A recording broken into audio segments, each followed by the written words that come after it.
Welcome back guys. स्वागत है एक बार फिर से आप सभी का आपके अपने चैनल ट्रेजरी ऑफ नॉलेज में। आज हम डिस्कस करने जा रहे हैं Indian GK plus Indian polity के कुछ एक महत्वपूर्ण प्रश्न। और आज की ये टॉप 100 क्वेश्चंस की वीडियो है जिसमें क्विक रिवीजन क्लास है। ये फिफ्थ जो मैंने माफ़ी चाहूँगा, जो मैंने सीरीज शुरू की थी 100 क्वेश्चंस की रिवीजन क्लासेस की।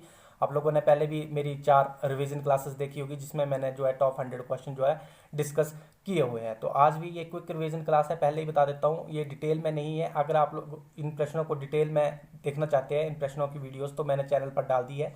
तो आप जो है चैनल के प्लेलिस्ट में जाकर आप लोगों को मिल जाएगी इंडियन जीके प्लस पॉलिटी से मैंने इसका नाम सेव किया हुआ है। आप लोग वहां पर जाकर देख सकते हैं। डिटेल का मतलब है कि ये जो प्रश्न मैंने आप लोगों से डिस्कस किए हुए हैं, जैसे कि आर्टिकल 19 यहाँ पर लिखा हुआ है, 21 लिखा हुआ है, 40 लिखा हुआ है, इनको मैंने सारे जो आर्टिकल्स है इनको डिटेल से डिस्कस किया है, कौन सा आर्टिकल किससे संबंधित है। तो अगर आप लोग डिटेल में वीडियो को देखना चाहते हैं तो चैनल पर प्लेलिस्ट में बनी हुई है, वहां पर जाकर देख सकते हैं। यहाँ पर मैं डिस्क्रिप्शन बॉक्स में इनका लिंक दे दूंगा। अच्छा, तो शुरू करते हैं। आज की ये वीडियो टॉप 100 क्वेश्चन है, पहले ही बता देता हूँ, और क्विक रिवीजन की है। तो शुरू करते हैं अपने पहले क्वेश्चन से। आज का आपका पहला प्रश्न है, भारतीय संविधान के किस अनुच्छेद में ग्राम पंचायतों का विशेष उल्लेख किया गया है। तो देखिए, भारतीय संविधान के किस अनुच्छेद में जो है ग्राम पंचायतों का उल्लेख किया गया है। आर्टिकल 40 में जो है ग्राम पंचायतों का उल्लेख किया गया है। ऑप्शन सी इसका बिल्कुल सही आंसर हो जाएगा। मूव करते हैं अपने नेक्स्ट क्वेश्चन की ओर। अगला प्रश्न है हमारा, यूपीएससी के अध्यक्ष को कौन नियुक्त करता है। तो देखिए, जो यूपीएससी का अध्यक्ष होता है उसको राष्ट्रपति द्वारा नियुक्त किया जाता है। ऑप्शन ए इसका सही आंसर हो जाएगा। देखते हैं अपना अगला प्रश्न। अगला प्रश्न है हमारा, भारत सरकार ने नीति आयोग की स्थापना द्वारा किसे प्रतिस्थापित किया है। मतलब नीति आयोग की जगह जो वो किसे लाया गया। तो नीति आयोग को किसके स्थान पर लाया गया है। प्लानिंग कमीशन के नाम जो स्थान पर जो है नीति आयोग को लाया गया। आप लोगों को पता है 2015 में इसका नाम बदलकर, योजना आयोग का नाम बदलकर नीति आयोग कर दिया गया था। मूव करते हैं अपने नेक्स्ट क्वेश्चन की ओर। अगला प्रश्न देखते हैं, भारत में स्थानीय स्वशासन के जनक है। भारत में जो स्थानीय स्वशासन के जनक किसे माना जाता है। लॉर्ड रिपन को माना जाता है। ऑप्शन सी इसका बिल्कुल सही आंसर हो जाएगा। मूव करते हैं अपने नेक्स्ट क्वेश्चन की ओर। अगला प्रश्न है हमारा, निम्नलिखित में से किस राज्य में सर्वप्रथम पंचायती राज लगाया गया था। तो देखिए, राजस्थान में नागौर जिले में जो है पहली बार जो है पंचायती राज लगाया गया था। ऑप्शन ए इसका सही आंसर है। मूव करते हैं अपने नेक्स्ट क्वेश्चन की ओर। अगला प्रश्न देखते हैं, संविधान का कौन सा संशोधन पंचायती राज की शक्तियों के मुद्दे से जुड़ा हुआ है। काफी इंपॉर्टेंट क्वेश्चन है, पेपर में बार बार ये पूछा जाता है। तो इसका जो सही आंसर है 73वां संशोधन। ऑप्शन सी इसका बिल्कुल सही आंसर हो जाएगा। 1992 में हुआ था ये, और काफी इंपॉर्टेंट है, पेपर में फ्रिक्वेंटली ये क्वेश्चन पूछा जाता है, मोस्ट इंपॉर्टेंट है, ध्यान रखिएगा। अगला प्रश्न देखते हैं, नरेगा का नाम मनरेगा नाम कब परिवर्तित किया गया। मतलब नरेगा को मनरेगा कब बनाया गया। तो इसको बनाया गया था 2 अक्टूबर 2009 को, इसका नाम जो बदलकर मनरेगा कर दिया गया था। ऑप्शन ए इसका बिल्कुल सही आंसर हो जाएगा, 2 अक्टूबर 2009। देखते हैं अपना अगला प्रश्न। अगला प्रश्न है हमारा, समावेशी विकास वाक्यांश को भारत में उपयोग किया गया था। तो जो इंक्लूसिव ग्रोथ का जो कंसेप्ट है, इंक्लूसिव ग्रोथ का जो फॉर्मूला था, ये 12वीं पंचवर्षीय योजना में जो है लाया गया था। और मैं आप लोगों को बता देना चाहता हूं, जो पिछली बार जो आपका एंट्रांस आया हुआ है HPBED का, उसमें भी ये क्वेश्चन जो है पूछा, ऐसे ऐसे क्वेश्चन जो है पूछे गए थे। देखते हैं अपना अगला प्रश्न। अगला प्रश्न है हमारा, निम्नलिखित में से किस भारतीय को पहला भारत रत्न प्राप्त हुआ था। तो देखिए, 1954 में जो है डॉक्टर एस राधाकृष्णन जी को जो है भारत रत्न पहला प्राप्त हुआ था। ध्यान रखिएगा, इंपॉर्टेंट क्वेश्चन है। मूव करते हैं अपने नेक्स्ट क्वेश्चन की ओर। अगला प्रश्न देखते हैं कि डैश नदी को भारत का बंगाल का, माफी चाहूंगा, डैश नदी को बंगाल का दुख कहा जाता है। सोरो ऑफ बंगाल किस नदी को कहा जाता है। तो ये कहा जाता है आपका दामोदर नदी को। ऑप्शन बी इसका बिल्कुल सही आंसर हो जाएगा। अच्छा, आगे मूव करने से पहले मैं बता देना चाहता हूँ कि मैंने आप लोगों को ये एक मॉक टेस्ट तैयार किया है और काफी सारे बच्चों ने वो ले भी लिया है। उसके बारे में थोड़ी सी डिटेल मैं आप लोगों को दे देता हूँ। देखिए, फुल ऑनलाइन मॉक टेस्ट है, 150 MCQs है, बिल्कुल उसी प्रकार का पैटर्न है जिस प्रकार से जो HPU द्वारा जो आपका बीएड एंट्रेंस एग्जाम के लिए जो है पैटर्न डाला जाता है। तो HPU BEd toppers and research scholars के द्वारा ये बनाया गया है, स्पेशली मैं अगर बात करूँ तो। और इसका जो मैंने प्राइस रखा है वो रखा है 50 रुपीज़। आपको ये मॉक टेस्ट कैसे लेना है, सिंपली क्या करना है कि डिस्क्रिप्शन बॉक्स में जाना है वीडियो के, वहां पर आप लोगों को क्या मिल जाएगा, एक व्हाट्सएप ग्रुप का लिंक मिल जाएगा। आपने क्लिक करना, आप सीधे ही व्हाट्सएप ग्रुप को ज्वाइन कर जाओगे और वहां पर आप लोगों को पूरी डिटेल मिल जाएगी। और आप लोगों को 50 रुपीज़ जो है पे करने हैं इस मॉक टेस्ट के लिए। काफ़ी रिलायबल मॉक टेस्ट है, मेरे ख्याल से आपको लगाना चाहिए। आपको अपना लेवल को जानना चाहिए कि किस लेवल तक जो है आप अपनी बीएड एंट्रेंस एग्जाम की जो है तैयारी कर रहे हैं। और साथ में अगर मैं बात करूं काफ़ी सारे स्टूडेंट्स ने जो ये मॉक टेस्ट लिया भी है और उसके जो रिजल्ट्स हैं मैंने कम्युनिटी में जो है आप लोगों से शेयर किए थे, तो आप लोग कम्युनिटी में जाकर देख सकते हैं कि स्टूडेंट्स कितने मार्क्स ले रहे हैं।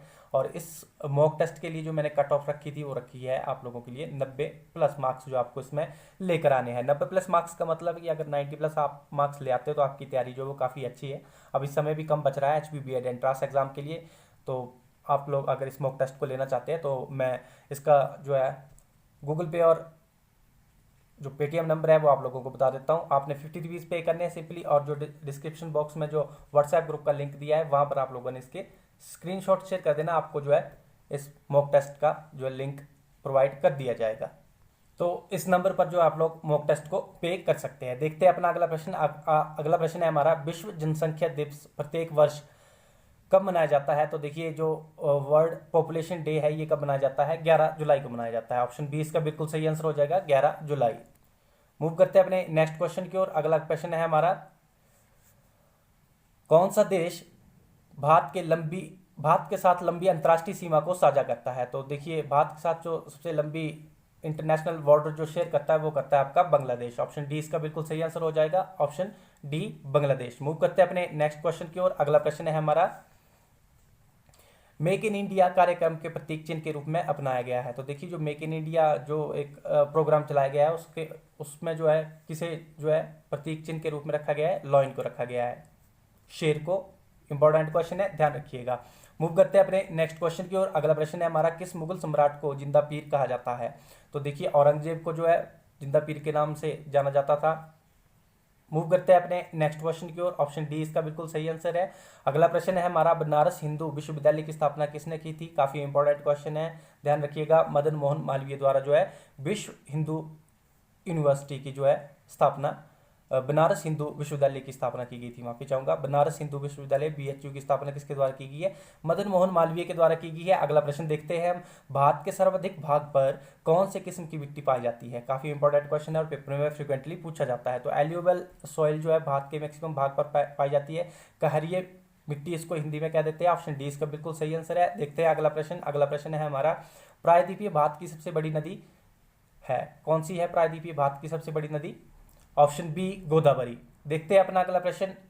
अगला प्रश्न है हमारा, गोवा को सबसे पहले अपना उपनिवेश किसने बनाया था? तो देखिए गोवा को जो है सबसे पहले कॉलोनाइज किसने किया था? पुर्तगालियों ने किया था 1498 में, आप लोगों को पता ही है, वास्को डी गामा आता है। अगला प्रश्न देखते हैं हम, चित्तौड़ के कीर्ति स्तंभ, ये कीर्ति स्तंभ नहीं है यहाँ पर, टावर ऑफ विक्ट्री है ये, विजय स्तंभ जिसको कहा जाता है, और इसके किसने बनाया था? राणा कुंभा ने बनाया था। ऑप्शन सी इसका बिल्कुल सही आंसर हो जाएगा, राणा कुंभा। मूव करते हैं अपने नेक्स्ट क्वेश्चन की ओर। अगला प्रश्न देखते हैं, प्रसिद्ध मरुस्थल गोबी कहाँ स्थित है? तो देखिए जो गोबी मरुस्थल है ये मंगोलिया में है। ऑप्शन बी इसका बिल्कुल सही आंसर हो जाएगा। काफी बार पेपर में पूछा जाता है गोबी मरुस्थल कहाँ है, मंगोलिया में है, ध्यान रखिएगा, इंपॉर्टेंट है। मूव करते हैं अपने नेक्स्ट क्वेश्चन की ओर।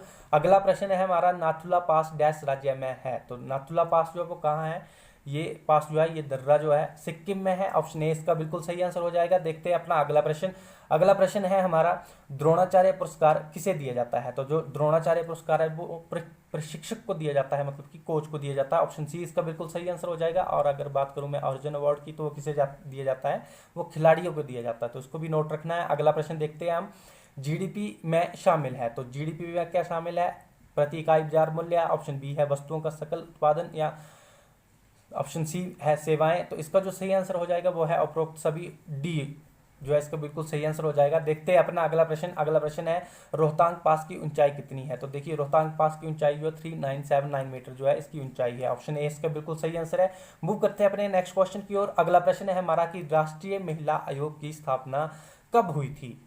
वेरी वेरी इंपॉर्टेंट क्वेश्चन मैं इसको कहूंगा। देखिए 1992 में जो है राष्ट्रीय महिला आयोग की स्थापना हुई है। 1990 में जो है जो national commission for women act आया था, और 1992 में जो है इसे एस्टेब्लिश कर दिया गया था। तो ध्यान रखिएगा, इंपॉर्टेंट क्वेश्चन है, पेपर में पूछा जा सकता है। मूव करते हैं अपने नेक्स्ट क्वेश्चन की ओर। अगला प्रश्न है हमारा कि डुरंट कप किस खेल से संबंधित है? तो ये फुटबॉल से संबंधित है। डुरंट कप जो है, संतोष ट्रॉफी हो गया, रोबर्स कप हो गया, ये सब किससे है? फुटबॉल से है, ध्यान रखिएगा। ये मैंने सारे ही डिस्कस किए हुए वीडियोस में, और मैंने बता दिया है कि प्लेलिस्ट पर जाकर आप लोग इन क्वेश्चंस को डिटेल में देखना चाहते हैं तो देख सकते हैं, प्लेलिस्ट बनी हुई है। डिटेल का मतलब है जैसे कि ये मैंने यहाँ पर डिस्कस किया है कि फुटबॉल जो है वो डुरंट कप जो है जो फुटबॉल से संबंधित है, और संतोष ट्रॉफी हो गया, रोबर्ट्स कप हो गया, इस प्रकार से किससे संबंधित है, फुटबॉल से। तो बाकियों की जो इंपॉर्टेंट कप है, ये ट्रॉफीज है जैसे क्रिकेट से, हॉकी से, तो वो भी मैंने डिटेल में डिस्कस किए थे, और पेपर में ये यहाँ से प्रश्न बन जाता है, इंपॉर्टेंट क्वेश्चन है, इंपॉर्टेंट टॉपिक भी है। मूव करते हैं नेक्स्ट क्वेश्चन की ओर। अगला प्रश्न है हमारा, प्रतिवर्ष संयुक्त राष्ट्र दिवस कब मनाया जाता है? तो देखिए 24 अक्टूबर 1945 को जो है आपका यूनाइटेड नेशन का एस्टेब्लिशमेंट होती है, तो 24 अक्टूबर को जो है यूएन डे जो है मनाया जाता है। ऑप्शन ए इसका बिल्कुल सही आंसर है। मूव करते हैं नेक्स्ट क्वेश्चन की ओर। अगला प्रश्न है हमारा, निम्नलिखित में से कौन संयुक्त राष्ट्र की सुरक्षा परिषद का स्थायी सदस्य नहीं है? तो देखिए UNSC, United nation security council जिसको कहते हैं, उसके जो परमानेंट मेंबर नहीं है, पूछा जा रहा है प्रश्न को ध्यान से पढ़ना है, जर्मनी जो है नहीं है। बाकी जो है ये तीनों ही संयुक्त राष्ट्र सुरक्षा परिषद के परमानेंट मेंबर्स है। मूव करते हैं नेक्स्ट क्वेश्चन की ओर। अगला प्रश्न है आपका, नोबेल पुरस्कार प्रतिवर्ष कहाँ वितरित किए जाते हैं? तो जो नोबेल पुरस्कार है ये स्टॉकहोम में दिए जाते हैं। पेपर में फ्रिक्वेंटली प्रश्न पूछा जाता है, वेरी वेरी इंपॉर्टेंट, मैं इसको कहूँगा। अच्छा, इससे एक और प्रश्न बन जाता है कि जो नोबेल शांति पुरस्कार है, शांति पुरस्कार की मैं बात कर रहा हूँ, वो कहाँ दिए जाते हैं? वो ओस्लो में दिए जाते हैं। नॉर्वे की राजधानी है ओस्लो, वहाँ पर जो शांति पुरस्कार दिया जाता है नोबेल में। और जो जनरल नोबेल पुरस्कार है वो कहाँ दिए जाते हैं? स्टॉकहोम में दिए जाते हैं, और स्टॉकहोम जो है स्वीडन की राजधानी है। मूव करते हैं अपने नेक्स्ट क्वेश्चन की ओर। अगला प्रश्न है हमारा कि विंग्स ऑफ फायर पुस्तक के लेखक कौन है? तो विंग्स ऑफ फायर जो है अब्दुल कलाम जी के द्वारा लिखी गई है। ऑप्शन डी इसका बिल्कुल सही आंसर हो जाएगा। मूव करते हैं अपने नेक्स्ट क्वेश्चन की ओर। अगला प्रश्न है हमारा, अंतर्राष्ट्रीय न्यायालय का मुख्यालय है, तो जो इंटरनेशनल कोर्ट ऑफ जस्टिस है, इसका जो हेडक्वार्टर है वो कहाँ पर है? द हेग में है, नीदरलैंड द हेग में है। ऑप्शन बी इसका सही आंसर हो जाएगा। कई बार नीदरलैंड भी आ जाता है, तो कंफ्यूज नहीं करेंगे, द हेग इसको कह देते हैं। ऑप्शन बी इसका बिल्कुल सही आंसर है। अगला प्रश्न देखते हैं, कौन भारतीय बिस्मार्क के नाम से जाना जाता है? देखिए भारतीय बिस्मार्क के नाम से जो है सरदार वल्लभ भाई पटेल को जाना जाता है। ऑप्शन बी इसका बिल्कुल सही आंसर हो जाएगा। अगर आयरन मैन पूछा जाए कि आयरन मैन से किसे जाना जाता है, तो वो भी वल्लभ भाई पटेल को ही जाना जाता है। मूव करते हैं अपने नेक्स्ट क्वेश्चन की ओर। अगला प्रश्न देखते हैं, निम्नलिखित में से कौन एक प्रसिद्ध सरोद वादक है? तो देखिए जो सरोद वादक है वो है अमजद अली खान। ऑप्शन सी इसका बिल्कुल सही आंसर हो जाएगा। मूव करते हैं अपने नेक्स्ट क्वेश्चन की ओर। अगला प्रश्न है हमारा, माफी चाहूंगा, अगला प्रश्न है हमारा, मोहनजोदड़ो का स्थानीय नाम है? तो देखिए मोहनजोदड़ो का जो लोकल नेम है वो है मौत का टीला, या मृतकों का टीला भी कई बार लिखा हुआ आ जाता है, मृतकों का टीला, इसको ध्यान रखिएगा। ऑप्शन सी इसका बिल्कुल सही आंसर हो जाएगा। मूव करते हैं अपने नेक्स्ट क्वेश्चन की ओर। अगला प्रश्न है हमारा, मगध की प्रथम राजधानी कौन थी? तो मगध की जो पहली राजधानी थी वो गिरिब्रिज थी, ये इसको राजगिरी भी कह देते हैं, तो कंफ्यूज नहीं होना है, राजगिरी भी लिखा होगा तो वो भी सही आंसर हो जाएगा। तो उम्मीद है आप लोग समझ गए होंगे, इंपॉर्टेंट क्वेश्चन है, पेपर में पूछे जाते हैं ये प्रश्न।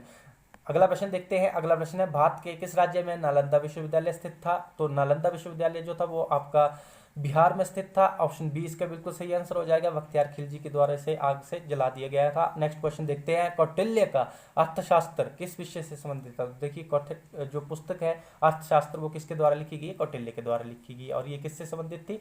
राजनीतिक नीतियों से संबंधित थी। ऑप्शन बी इसका बिल्कुल सही आंसर है।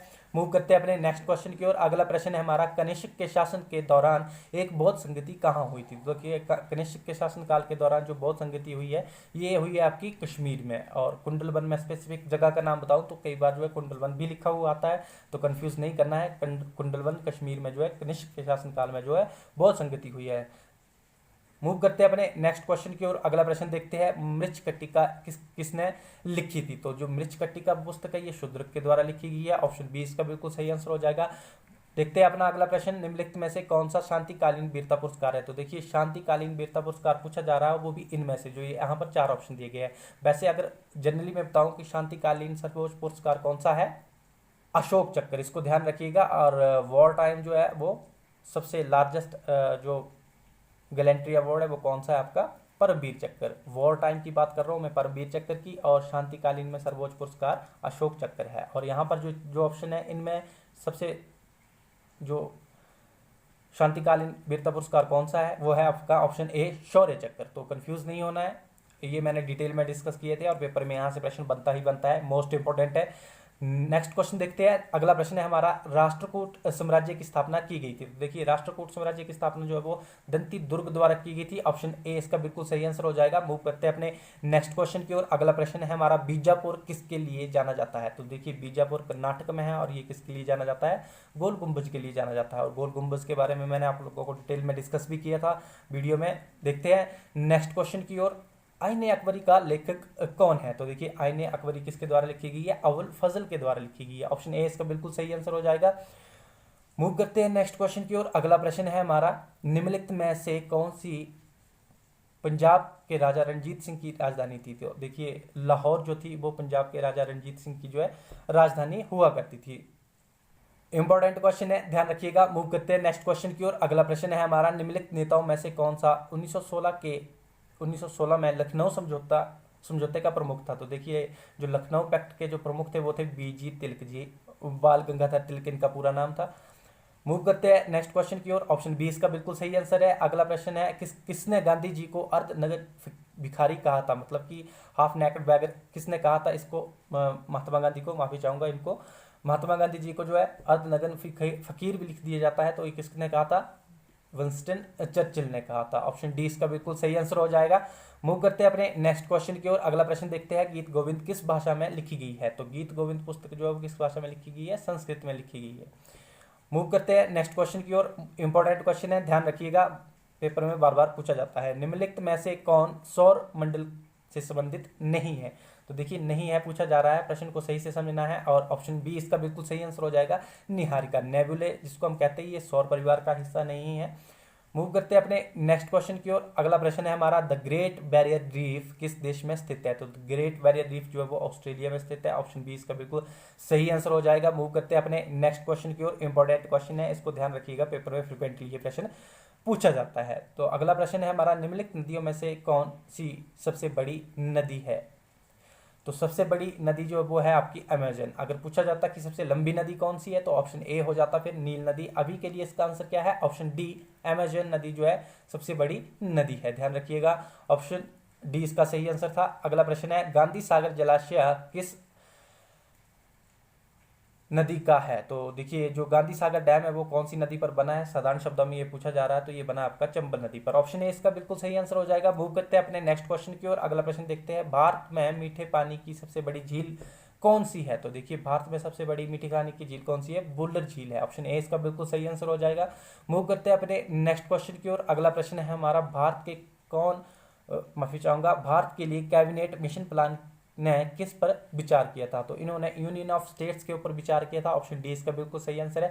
राज्यों का संघ के ऊपर में जो है इन्होंने विचार किया था, ध्यान रखिएगा, वेरी वेरी इंपॉर्टेंट मैं इसको कहूंगा। मूव करते हैं अपने नेक्स्ट क्वेश्चन की ओर, माफी चाहूंगा। नेक्स्ट क्वेश्चन है आपका, काफी यूनिवर्सल क्वेश्चन है, पेपर में बार बार ये पूछा जाता है। भारत के संविधान में धर्मनिरपेक्ष शब्द निम्न में से किस संशोधन के द्वारा जोड़ा गया था। तो ये 42nd अमेंडमेंट के द्वारा जोड़ा गया था। कॉन्स्टिट्यूशनल अमेंडमेंट 42 जो वो किससे संबंधित था, जो आपका सेकुलर वर्ड है इसको भारतीय संविधान में जोड़ा गया था, इसको ध्यान रखिएगा। वेरी वेरी इंपॉर्टेंट कहूंगा मैं, धर्मनिरपेक्ष पेपर में क्वेश्चन जो है पूछा जाता है, मोस्ट इंपॉर्टेंट है, माफी चाहूंगा। अगला प्रश्न देखते हैं। अगला प्रश्न है हमारा, जनहित याचिका की अवधारणा उत्पन्न हुई थी। तो देखिए जो PIL होती है, जिसको शॉर्ट फॉर्म में कह देते हैं पब्लिक इंटरेस्ट लिटिगेशन जो होती है, वो कौन से देश से ली गई थी, ये ली गई थी आपकी USA से, यूनाइटेड स्टेट ऑफ अमेरिका से ली गई थी। ऑप्शन बी इसका बिल्कुल सही आंसर हो जाएगा। मूव करते हैं अपने नेक्स्ट क्वेश्चन की ओर। अगला प्रश्न है हमारा कि 1975 में आपातकाल की घोषणा के समय भारत का राष्ट्रपति कौन था। तो जब नेशनल इमरजेंसी आप लोगों को पता है, यह 3 जो नेशनल इमरजेंसी अब तक लग चुकी है, तो 1945 वाली जो इमरजेंसी लगी थी तो उस समय जो भारत के राष्ट्रपति हुआ करते थे वो थे आपके फखरुद्दीन अली अहमद। ऑप्शन सी इसका बिल्कुल सही आंसर हो जाएगा। मूव करते हैं अपने नेक्स्ट क्वेश्चन की ओर। अगला प्रश्न है आपका, भारत के उपराष्ट्रपति को हटाने के लिए प्रस्ताव भेजा जा सकता है। तो देखिए अगर भारत के राष्ट्रपति को अपने पद से हटाना है तो इसे राज्यसभा में जो है प्रस्ताव भेजा जा सकता है, राज्यसभा में। ऑप्शन ए इसका बिल्कुल सही आंसर हो जाएगा, ऑप्शन ए राज्यसभा। मूव करते हैं अपने नेक्स्ट क्वेश्चन की ओर। अगला प्रश्न है हमारा, संघ सूची में कितने विषय है। तो देखिए संघ सूची में जो है मैंने बताई थी 3 प्रकार की सूचियां होती है, कौन कौन सी होती है ये भी बताया था, डिटेल में डिस्कस किया था। उसमें से जो संघ सूची है जिसको यूनियन लिस्ट कहते हैं, इसमें जो है 97 विषय है। ऑप्शन सी इसका बिल्कुल सही आंसर है। इंपॉर्टेंट क्वेश्चन है, ध्यान रखिएगा, पेपर में पूछा जाता है। करते हैं नेक्स्ट क्वेश्चन की ओर कि IRDA संबंधित है, किससे संबंधित है IRDA? तो ये है आपका इंश्योरेंस जो आपका सेक्टर है उससे संबंधित है, मतलब बीमा क्षेत्र से संबंधित है। ऑप्शन बी इसका बिल्कुल सही आंसर हो जाएगा। मूव करते हैं अपने नेक्स्ट क्वेश्चन की ओर। अगला प्रश्न है हमारा, किसी देश की आर्थिक वृद्धि का सर्वोत्तम मापक कौन सा होता है? अगर किसी देश की जो इकोनॉमिक ग्रोथ को जानना है तो उसे हमें क्या देखना होगा? उस देश की GDP को देखना होगा। ऑप्शन बी इसका बिल्कुल सही आंसर हो जाएगा। देखिए, अगर आप लोगों को वीडियो अच्छी लग रही है तो वीडियो को लाइक और शेयर जरूर कर दीजिएगा। साथ ही अगर आप लोगों ने चैनल को सब्सक्राइब नहीं किया है तो चैनल को भी सब्सक्राइब कर दीजिएगा। मूव करते हैं अपने नेक्स्ट क्वेश्चन की ओर। अगला प्रश्न है हमारा, सार्क सचिवालय स्थित है, तो सार्क का जो सेक्रेटरीट है वो कहाँ स्थित है? काठमांडू में स्थित है। ऑप्शन डी इसका बिल्कुल सही आंसर हो जाएगा। मूव करते हैं नेक्स्ट क्वेश्चन की ओर। अगला प्रश्न है हमारा, भारत के प्रथम गवर्नर जनरल कौन थे? तो देखिए, जो भारत के प्रथम गवर्नर जनरल थे वो थे विलियम बेंटिक, और यहाँ पर ऑप्शन में नहीं है तो इसलिए इसका आंसर जो क्या हो जाएगा, इनमें से कोई नहीं। मूव करते हैं नेक्स्ट क्वेश्चन की ओर, ध्यान रखिएगा, नोट कर लीजिएगा, विलियम बेंटिक जो थे भारत के प्रथम गवर्नर जनरल थे। अगला प्रश्न देखते हैं, भगवान बुद्ध का जन्म यहाँ हुआ था। तो देखिए, भगवान बुद्ध का जन्म कहाँ हुआ था? लुम्बिनी नेपाल में हुआ था भगवान बुद्ध का जन्म। और जो साम्राज्य पूछा जाए तो कपिल वस्तु में हुआ था। ठीक है, तो ध्यान रखिएगा, लुम्बिनी जो स्थान और नेपाल वर्तमान में, और साम्राज्य पूछा जाए तो कपिल वस्तु साम्राज्य था। अच्छा, मूव करते हैं नेक्स्ट क्वेश्चन की ओर। ऑप्शन डी इसका बिल्कुल सही आंसर है। उम्मीद है आप लोग समझ गए होंगे। और अगला प्रश्न देखते हैं। अगला प्रश्न है हमारा, प्रथम जैन संगीति यहाँ हुई थी। तो प्रथम जैन संगीति जो है पाटलिपुत्र में हुई है। अगर पूछा जाए कि प्रथम बौद्ध संगीति कहाँ हुई है तो वो राजगिरी में हुई है। देखते हैं अगला प्रश्न। अगला प्रश्न है हमारा, शक साम्राज्य को अंततः इन्होंने उखाड़ फेंका। मतलब कि शक साम्राज्य का अंत किसने किया था? गौतमी पुत्र शतकर्णी के द्वारा जो है शक साम्राज्य का जो है अंत कर दिया गया था। उसके बाद जो है शक जो है खत्म हो गए थे। नेक्स्ट क्वेश्चन देखते हैं। अगला प्रश्न है हमारा, बाजार नियंत्रण मध्यकालीन भारत में प्रथम बार किसके द्वारा लाया गया था? तो देखिए, जो बाजार नियंत्रण प्रणाली थी ये जो है अलाउद्दीन खिलजी के द्वारा जो है इसे लाया गया था। ऑप्शन ए इसका बिल्कुल सही आंसर हो जाएगा। काफी इंपॉर्टेंट क्वेश्चन है और पेपर में ये पूछा भी जाता है फ्रिक्वेंटली। नेक्स्ट क्वेश्चन देखते हैं। अगला प्रश्न है हमारा, कबीर इनके शिष्य थे। तो कबीर किनके शिष्य थे? रामानंद जी के शिष्य थे। ऑप्शन सी इसका बिल्कुल सही आंसर हो जाएगा। मूव करते हैं नेक्स्ट क्वेश्चन की ओर। अगला प्रश्न है हमारा, गुरु गोविंद सिंह का जन्म स्थान है। तो गुरु गोविंद सिंह जी का जन्म स्थान कहाँ है? पटना में है। अगर पूछा जाए गुरु नानक देव जी का जन्म स्थान कहाँ है तो तलवंडी में है। इसको भी आप लोग ध्यान रखिएगा। वर्तमान में जो गुरु नानक देव जी का स्थान है उसको ननकाना साहिब के नाम से जाना जाता है और वर्तमान में ये पाकिस्तान में है। अगला प्रश्न देखते हैं, भारत के लिए समुद्री मार्ग की खोज डैश में हुई थी। तो ऑब्वियसली मैंने काफी बार डिस्कस किया हुआ है। 1498 में जो है पुर्तगाली वास्को डी गामा जो है भारत की खोज करता है समुद्री रास्ते से। तो 1498 जो है इसका बिल्कुल सही आंसर हो जाएगा, ऑप्शन बी। मूव करते हैं अपने नेक्स्ट क्वेश्चन की ओर। अगला प्रश्न देखते हैं, दिल्ली का लाल किला इनके द्वारा बनवाया गया था। तो दिल्ली का लाल किला जो वो शाहजहां के द्वारा बनवाया गया था। ऑप्शन डी इसका बिल्कुल सही आंसर है। मैंने डिटेल में डिस्कस किए प्रश्न उसमें बताया हुआ है कि शाहजहां ने क्या क्या जो है बनाया था। तो अगर आप लोग देखना चाहते हैं वो वीडियो तो प्लेलिस्ट बनी हुई है, जाकर चैनल पर आप लोग देख सकते हैं। मूव करते हैं अपने नेक्स्ट क्वेश्चन की ओर। अगला प्रश्न देखते हैं। अगला प्रश्न है हमारा, भारत में गांधी जी का प्रथम अनशन किससे संबंधित था? जो पहला फास्ट किया था महात्मा गांधी जी ने वो किससे संबंधित था? काफी इंपॉर्टेंट क्वेश्चन है मीडिएवल हिस्ट्री से। और इसका जो सही आंसर है, अहमदाबाद के मिल मजदूरों की हड़ताल में जो महात्मा गांधी ने पहली बार उपवास किया था, भूख हड़ताल की थी। ध्यान रखिएगा, ऑप्शन डी इसका बिल्कुल सही आंसर है। अगर मैं बात करूं नेक्स्ट क्वेश्चन की, मुस्लिम लीग ने पहली बार भारत के विभाजन की मांग किस वर्ष में की थी? तो मुस्लिम लीग ने जो पहली बार भारत की विभाजन की मांग जो है 1940 में की थी। ऑप्शन डी इसका बिल्कुल सही आंसर हो जाएगा। मूव करते हैं अपने नेक्स्ट क्वेश्चन की ओर। अगला प्रश्न है हमारा कि हड़प नीति जो डॉक्ट्रिन ऑफ लैप्स होता है किसके द्वारा जो अपनाई गई थी? और मैंने इसके बारे में डिटेल में डिस्कस भी किया था कि डॉक्ट्रिन ऑफ लैप्स क्या है और कैसे ये काम करती थी। जो ये नीति थी लॉर्ड डलहौजी द्वारा अपनाई गई थी। मूव करते हैं नेक्स्ट क्वेश्चन की ओर। वेरी वेरी इंपॉर्टेंट क्वेश्चन मैं इसको कहूंगा। अगला प्रश्न देखते हैं। अगला प्रश्न है हमारा, हिंद स्वराज के लेखक थे। तो हिंद स्वराज जो किसके द्वारा लिखी गई है? हिंद स्वराज लिखी गई है आपकी महात्मा गांधी के द्वारा। मोहनदास करमचंद गांधी इनका पूरा नाम है, इसलिए शॉर्ट फॉर्म में ऑप्शन में क्या लिखा हुआ है आपको कंफ्यूज करने के लिए, MK गांधी। तो ऑप्शन ए इसका बिल्कुल सही आंसर हो जाएगा। मूव करते हैं अपने नेक्स्ट क्वेश्चन की ओर। अगला प्रश्न है हमारा, क्रिप्स मिशन किसके कार्यकाल में आया था? तो देखिए, क्रिप्स मिशन आया कब था? 1942 में आया था। तो 1936 से लेकर 1944 तक जो है वाइसराय हुआ करते थे लॉर्ड लिनलिथगो। तो ऑप्शन ए इसका बिल्कुल सही आंसर हो जाएगा। लॉर्ड लिनलिथगो किस टाइम में जो है क्रिप्स मिशन आया था।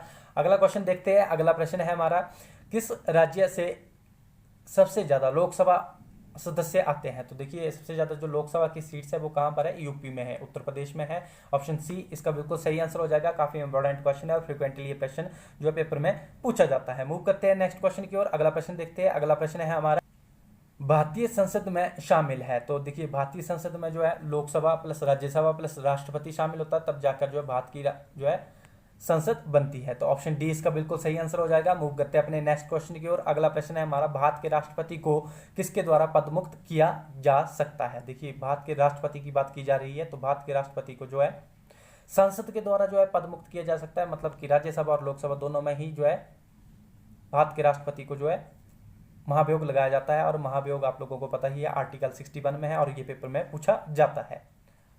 उम्मीद है आप लोग समझ गए होंगे। मूव करते हैं अपने नेक्स्ट क्वेश्चन की ओर। अगला प्रश्न है हमारा, माफी चाहूंगा यहाँ पर, अगला प्रश्न है, किस हाई कोर्ट के अधिकार क्षेत्र में अरुणाचल प्रदेश राज्य आता है। तो देखिए जो अरुणाचल प्रदेश का जो हाई कोर्ट है वो है Guwahati high court. Option A इसका बिल्कुल सही आंसर हो जाएगा।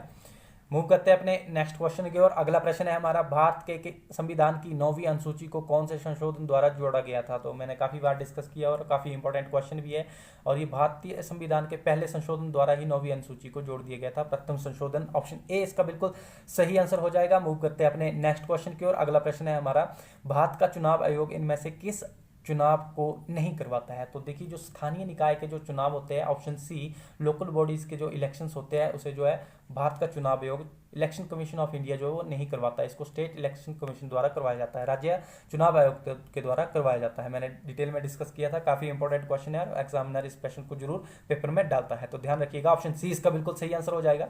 मूव करते हैं अपने नेक्स्ट क्वेश्चन की ओर। अगला प्रश्न है हमारा, इनमें से कौन सा भारतीय संघ का 25वां राज्य बना था। तो जो 25th राज्य बना था वो बना था भारत का गोवा, और जो हिमाचल प्रदेश बना हुआ है भारतीय संघ का राज्य, वो 18वां राज्य बना है। तो इसको भी आप लोगों ने ध्यान रखना है, पेपर में पूछा जाता है। अगला प्रश्न देखते हैं। अगला प्रश्न है हमारा, इनमें से क्या एक राज्य का मूल तत्व नहीं है। तो देखिए राज्य का मूल तत्व क्या नहीं है, देखिए इसका जो सही आंसर है ऑप्शन डी, नेशनलिज्म जो है राज्य का जो है मेजर एलिमेंट नहीं है। ध्यान रखिएगा, राज्य की बात की जा रही है, स्टेट की बात की जा रही है। अगला प्रश्न देखते हैं। अगला प्रश्न है हमारा, भारतीय संविधान का कौन सा भाग कल्याणकारी राज्य के आदर्शों को बताता है। तो देखिए जो which part of the Indian constitution declare the ideal of welfare state, तो ये बताते हैं आपके राज्य के नीति निर्देशक तत्व। ऑप्शन डी इसका बिल्कुल सही आंसर है, directive principle of state policies द्वारा बताया जाता है ये। मूव करते हैं नेक्स्ट क्वेश्चन की ओर। वेरी वेरी इंपॉर्टेंट क्वेश्चन था ये, ध्यान रखिएगा। अगला प्रश्न देखते हैं, राज्यसभा की अधिकतम संख्या है। तो राज्यसभा में मैक्सिमम नंबर ऑफ मेंबर्स कितने हैं, ध्यान रखिएगा। इसका ऑप्शन डी बिल्कुल सही आंसर हो जाएगा, 250 जो है इसका बिल्कुल सही आंसर हो जाएगा। मूव करते हैं नेक्स्ट क्वेश्चन की ओर। अगला प्रश्न है हमारा, कौन सी याचिका विशेष रूप से भारतीय संविधान में निहित नहीं है। तो देखिए कौन सी जो याचिका है, ब्याज देश जो है इंजेक्शन जो लिखा हुआ है, ये किसी भी प्रकार की जो है भारतीय संविधान में कोई याचिका नहीं है। तो ऑप्शन डी इसका बिल्कुल सही आंसर हो जाएगा। नहीं है पूछा जा रहा है प्रश्न में, ध्यान रखिएगा। अगला प्रश्न देखते हैं। अगला प्रश्न है हमारा, पंचायती राज शामिल है। तो पंचायती राज जो वो किस में आता है, ये आता है आपका स्टेट लिस्ट में, राज्य सूची में आता है। ऑप्शन बी इसका बिल्कुल सही आंसर हो जाएगा। अगला प्रश्न देखते हैं हम। अगला प्रश्न है, भारत के महान्यायवादी को किसके द्वारा जो है नियुक्त किया जाता है। तो भारत के न्यायवादी को जो किसके द्वारा नियुक्त किया जाता है, राष्ट्रपति जो है भारत के अटॉर्नी जनरल को जो है नियुक्त करता है। ऑप्शन ए इसका बिल्कुल सही आंसर हो जाएगा। मूव करते हैं अपने नेक्स्ट क्वेश्चन की ओर। अगला प्रश्न देखते हैं, कौन सा ग्रह सबसे छोटा है। तो देखिए जो सौर मंडल है इससे भी एक प्रश्न आप लोगों को देखने को मिल जाता है। तो ऑप्शन बी, माफी चाहूंगा, ऑप्शन ए बुध ग्रह जो है सबसे छोटा ग्रह है सौर मंडल का, ध्यान रखिएगा। अगला प्रश्न देखते हैं। अगला प्रश्न है हमारा, जेट स्ट्रीम पाई जाती है। तो जेट स्ट्रीम जो है वो क्षोभ सीमा में पाई जाती है, ट्रोपोपॉज में पाई जाती है। मोर स्पेसिफिक देखा जाए तो वैसे तो इसका जो सही आंसर क्षोभ सीमा यहाँ पर ट्रोपोपॉज नहीं होता, तो क्षोभ मंडल होना था, ट्रोपोस्फेयर होना था। तो इसको ध्यान रखिएगा, बहुत ही स्पेसिफिक ये प्रश्न पूछ लिया गया है। अगला प्रश्न देखते हैं। अगला प्रश्न है हमारा, इनमें से कौन सी अपसादी शैल नहीं है। देखिए प्रश्न को ध्यान से पढ़ना है, नहीं है पूछा जा रहा है। तो जो बेसाल्ट जो होती है, ये जो है एक सेडिमेंट्री रॉक्स नहीं होती है, एक इग्नियस रॉक है जो बेसाल्ट, बाकी जो है सेडिमेंट्री रॉक्स है। इग्नियस जो रॉक है वो किसे कहा जाता है, आग्नेय शैल को कहा जाता है। तो ध्यान रखिएगा, ऑप्शन ए जो है ये जो है आपकी अपसादी चट्टान या अपसादी शैल नहीं है, बाकी जो है ये अपसादी चट्टानें हैं। नेक्स्ट क्वेश्चन देखते हैं। अगला प्रश्न है हमारा, हिंद महासागर में सबसे बड़ा द्वीप है। तो हिंद महासागर का जो सबसे बड़ा द्वीप है वो है आपका मेडागास्कर। ऑप्शन ए इसका बिल्कुल सही आंसर हो जाएगा। काफी इंपॉर्टेंट क्वेश्चन है, पेपर में पूछा भी जाता है। मेडागास्कर जो है, ऑप्शन ए इसका बिल्कुल सही आंसर हो जाएगा। हिंद महासागर का सबसे बड़ा द्वीप कौन सा है? मेडागास्कर। अगला प्रश्न देखते हैं। यहाँ पर देख सकते हैं मैंने आप लोगों के लिए ये मैप लगाया था, ये है आपका मेडागास्कर। यहाँ पर ये देख सकते हैं आप लोग मेडागास्कर, ये है मेडागास्कर और ये जो है सबसे बड़ा महाद्वीप है भारतीय, जो इंडियन ओशियन है, हिंद महासागर जो है। अगला प्रश्न देखते हैं। अगला प्रश्न है हमारा, भारत में सबसे ऊंचा जलप्रपात है। तो देखिए यहाँ पर जो ऑप्शन है इसके अकॉर्डिंग तो है आपका जोग जलप्रपात। ऑप्शन बी इसका बिल्कुल सही आंसर हो जाएगा। लेकिन भारत का जो सबसे ऊंचा जलप्रपात है वो है आपका कुंचिकल। कौन सा? कुंचिकल, ध्यान रखिएगा। अच्छा, अगला प्रश्न देखते हैं। अगला प्रश्न है हमारा, भारत के सुदूर पूर्व भाग में कौन सा राज्य स्थित है? तो यहाँ पर पूछा जा रहा है आपका कि भारत के जो ईस्टर्न मोस्ट पार्ट में कौन सी स्टेट स्थित है। तो ये है आपकी अरुणाचल प्रदेश। ऑप्शन सी इसका बिल्कुल सही आंसर हो जाएगा, और अरुणाचल प्रदेश। मूव करते हैं अपने नेक्स्ट क्वेश्चन की ओर। अगला प्रश्न है हमारा, काजीरंगा राष्ट्रीय उद्यान कहाँ स्थित है? तो काजीरंगा राष्ट्रीय उद्यान जो है वो आपका असम में स्थित है, और यहाँ पर ऑप्शन में नहीं है, इसलिए इसका सही आंसर क्या हो जाएगा? इनमें से कोई नहीं। तो काजीरंगा राष्ट्रीय उद्यान जो वो एक सींग वाले गैंडे के लिए फेमस है, और यहाँ पर मैंने ये फोटो भी आप लोगों के लिए लगाई हुई है। इस प्रकार से जो डिटेल वीडियो डिस्कस की थी उसमें मैंने ये आप लोगों को बताया था। अच्छा, मूव करते हैं नेक्स्ट क्वेश्चन की ओर। अगला प्रश्न देखते हैं। अगला प्रश्न है हमारा, कौटिल्य द्वारा रचित अर्थशास्त्र संबंधित है। तो किससे संबंधित है? कौटिल्य के द्वारा लिखी गई अर्थशास्त्र बुक राजकीय शासन से संबंधित है। ध्यान रखिएगा, ये पहले भी क्वेश्चन मैंने डिस्कस कर लिया आप लोगों से। ऑप्शन बी इसका बिल्कुल सही आंसर है। मोस्ट इंपॉर्टेंट है, पेपर में ये प्रश्न पूछा जाता है। अच्छा, मैं आप लोगों को बता देना चाहता हूँ कि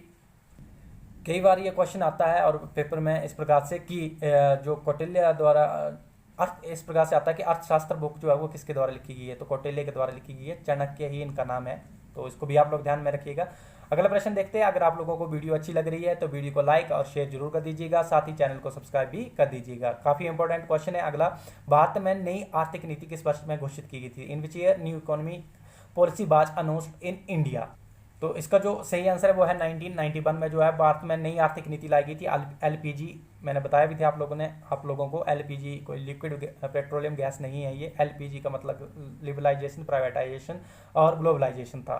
ध्यान रखिएगा, इंपॉर्टेंट क्वेश्चन है, पेपर में बार बार पूछा जाता है। मनमोहन सिंह जो उस समय जो है फाइनेंस मिनिस्टर हुआ करते थे। डिटेल में आप लोगों से डिस्कस किया था ये प्रश्न। अगला प्रश्न देखते हैं। अगला प्रश्न है हमारा और ये आज का हमारा आखिरी प्रश्न भी है, आईएमएफ का पूर्ण रूप है। तो आईएमएफ का जो फुल फॉर्म है वो क्या है? इंटरनेशनल मॉनेटरी फंड, जो इसका बिल्कुल सही आंसर हो जाएगा। ऑप्शन ए इसका बिल्कुल सही आंसर है। अगर आप लोगों को वीडियो अच्छी लगी है तो वीडियो को लाइक और शेयर जरूर कर दीजिएगा, साथ ही चैनल को सब्सक्राइब भी कर दीजिएगा। मॉक टेस्ट के बारे में मैंने आप लोगों को डिटेल दे दी है। अगर आप लोग मॉक टेस्ट लेना चाहते हैं तो डिस्क्रिप्शन बॉक्स में जाइएगा, वहाँ पर आप लोगों को व्हाट्सएप ग्रुप का जो है लिंक मिल जाएगा, और वहाँ पर क्लिक करके आप सीधे ही व्हाट्सएप ग्रुप ज्वाइन कर जाओगे। वहाँ पर आप लोगों को पूरी डिटेल प्रोवाइड कर दी जाएगी। और जिन्होंने मॉक टेस्ट लेना होगा वो जो है मैंने जो नंबर दिया है उसके ऊपर जो आप लोग जो है 50 रुपीज़ पे करके उसका स्क्रीनशॉट लेकर जो है ग्रुप में सेंड कर दीजिएगा। आप लोगों को मॉक टेस्ट का लिंक प्रोवाइड कर दिया जाएगा। आज के लिए इतना ही। Thank you so much.